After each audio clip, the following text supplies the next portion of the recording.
Welcome back to Book Club Preview.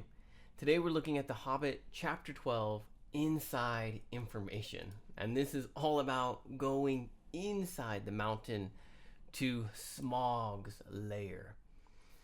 So the dwarves kind of tell Bilbo that he needs to go investigate the treasure in Smaug. So Bilbo goes down the tunnel and eventually he goes out to see the dragon. Now there's this point where he's in the tunnel, okay, and he's almost towards the end, and this kind of dragon fear comes upon him, and where he has to make a decision, like I can go forward and continue to do what I need to do, or I can let the fear control me and go back. And the book says, after everything that's happened, that this point was probably the bravest point for Bilbo, all alone in the dark with this dragon fear and continuing to walk forward. And so he ends up continuing in. He goes and he sees this treasure. It's magnificent. It's huge. It's incredible. Bilbo said that it would take him hundreds of years to take the treasure out all by himself. Can you imagine that? Imagine your home or your apartment or wherever you live. Think of all the stuff you have. Well, that's a lot of stuff. How big of a truck could you fill up with that stuff? Maybe that's going to take a day. But Bilbo said it would take him hundreds of years to grab all this treasure. There is a crazy amount of treasure in here. He ends up grabbing a cup. Smaug is sleeping 100%. Bilbo grabs the cup and he takes off. And the dwarves are happy. They're looking at this cup. They're like, whoa, Bilbo, you did it. Then Smaug wakes up. Okay, he had a bad dream of a hero like fighting him. And then he wakes up and he's kind of grumpy and he's, what? There's a smell. The air feels different. He's looking around. And this is a huge amount of treasure. But one piece is missing. And he knows it because he knows every piece of his treasure. And he goes crazy. He's blowing fire. He's smashing things. And he's very, very upset. He ends up coming out of the mountain. He sees the camp. He sees the ponies. He starts breathing fire and chasing the ponies. And the dwarves, they hear all of this going on. And they realize that Smaug is coming out. So they actually... from their second camp, okay, there are some other dwarves down there, especially a Bumbur who doesn't want to go up. They end up pulling him up and another dwarf, and they pull up some supplies and they go hide in the tunnel. And then Smaug destroys everything. Now they're trapped. They're trapped here inside the tunnel. Night has passed. It's morning time. They could go out of the tunnel, but they have no ponies to ride. It's too far to Lake Town.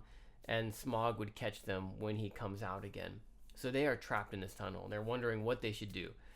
And now the dwarves change their attitude.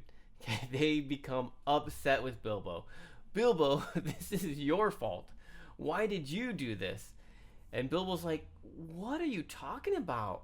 Like, I'm a burglar. I'm not a dragon slayer.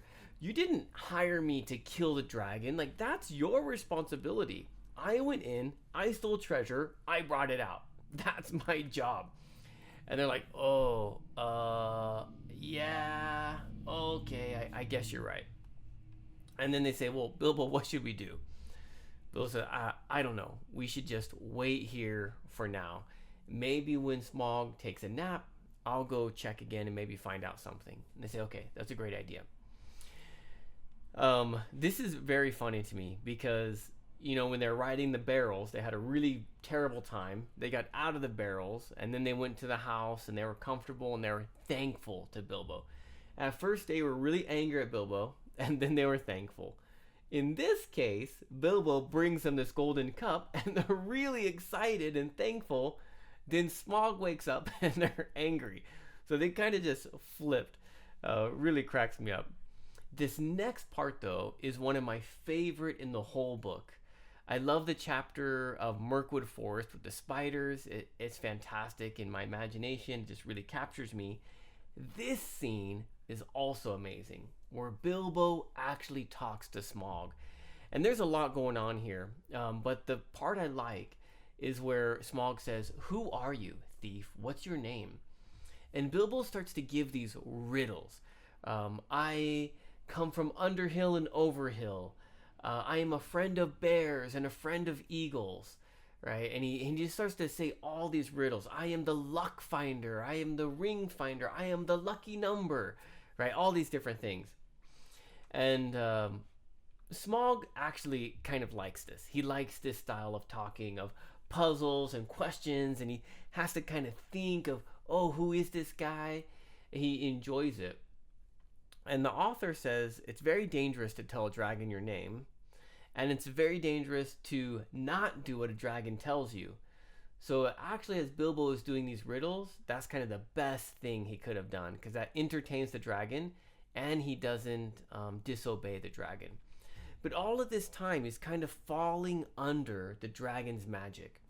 Okay, now I don't know a lot about dragons in the Tolkien book stories, but there is some power in a dragon, right? Just being near a dragon, you can feel the presence, the fear, the majesty. And this whole time that Bilbo's talking, he kind of feels this pull to just take off the ring and say, "Oh, Smaug, I'm so sorry, it was me, please forgive me, my name is Bilbo," and just to tell everything. And that's because the presence of Smaug is so powerful. There's like this magic just from being around him. But Bilbo is fighting that as he's talking. Eventually, Smaug starts to talk about who he is. He says, I am a shield, like a wall of shields. I am a mouth of swords. Okay, he kind of says things like this. My spears are like claws. And so he's not doing a riddle kind of like Bilbo's doing, but he's using these metaphors to describe himself. And then Bilbo sees like this small spot on Smaug's chest where there's no protection, right? Because on the backside there's armor. It is super strong. On the underside, it's a little soft when dragons are young. But now he's been lying in gold and diamonds and gems, and maybe some of them are kind of stuck to his skin or something. I don't know, but on his chest, this like armor. Okay, you can't. It's like diamonds, and that's why they actually call like a chest of diamonds. But one part is empty, and it's as naked as a snail outside of its shell. So Bilbo has some other jokes. He runs away. Smaug is very angry. Bilbo gets burnt a little bit as he's running away, and he's a little upset, but he goes to the dwarves and he tells the tale of everything that happened. Now, while he's telling his tale, the thrush that had come to that stone and like was killing the snails, it came back and it was listening to the story. Well, at least that's how Bilbo felt. And he grabbed a rock and he threw it. And Thorin said, "Man, don't do that. Thrushes are good birds. You know, we used to talk with them, and the lake men talked with them and used them as messengers. Just leave this guy. He's probably an old generation from those good birds." But Bilbo was just upset because of everything that happened. Well, they're trapped here in this tunnel. They can't really go out. And Bilbo's like, "Look, Smaug is going to come and try to find us. He's going to smash this mountain. We need to close the door." Now, the dwarves don't like this idea, because if they close the door, they don't know if they can open it. But finally, Bilbo's like, "Please, guys, close the door. I just know Smaug is going to come and smash this mountain, and if we don't close the door, he's going to kill us." So finally, they close the door, and it goes click. And soon after that, Smaug starts pounding and scratching and hitting the mountain, and rocks are tumbling down, because Smaug had come out quietly at night. And he'd come quietly in the night flying down, and he was waiting to see if one of the dwarves would come out, waiting to see if he could find out where their tunnel is. Of course he couldn't, and he hears the door shut, and he gets angry and he smashes the mountain. So now they are closed in this door, in this tunnel, and there's no way out except through the dwarf kingdom and Smaug's lair. After Smaug smashes the mountain, he feels a little better, and then he decides, oh, I'm going to go burn down Lake Town. And he flies off, and that is where the chapter ends. Okay, quickly, some vocabulary. Staggerment. Stagger is like being unbalanced. So as Bilbo's walking down this tunnel, he's kind of feeling dizzy from being in the dark and having this dragon fear. He feels unbalanced. Menace is a threat, is a danger. Doze is to like lightly sleep. I don't know if you've ever studied so hard and you're kind of sleeping while you're studying.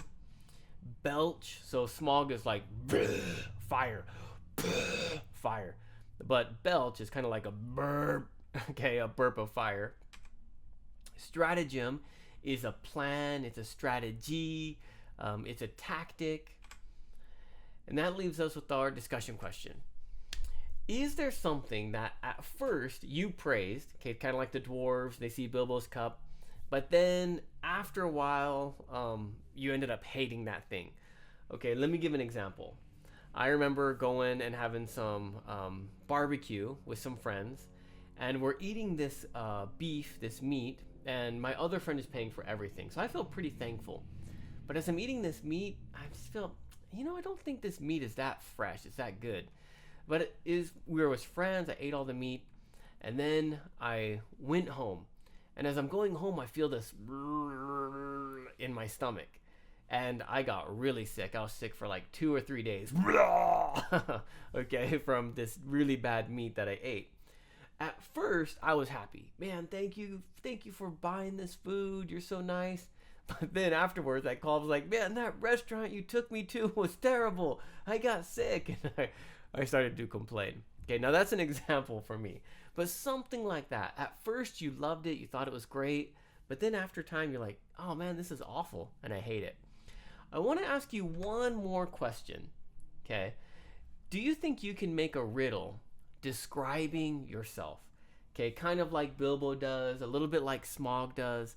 Is there a way that you can describe yourself in riddle? And maybe like 5 lines, I think, of something that you can describe you. And maybe we can discover it, maybe we not, but something like that. Of course, please make your own discussion question. That is all the time that we have for today. But thank you so much for joining me for this episode of Book Club Preview. I'll see you soon. Bye-bye.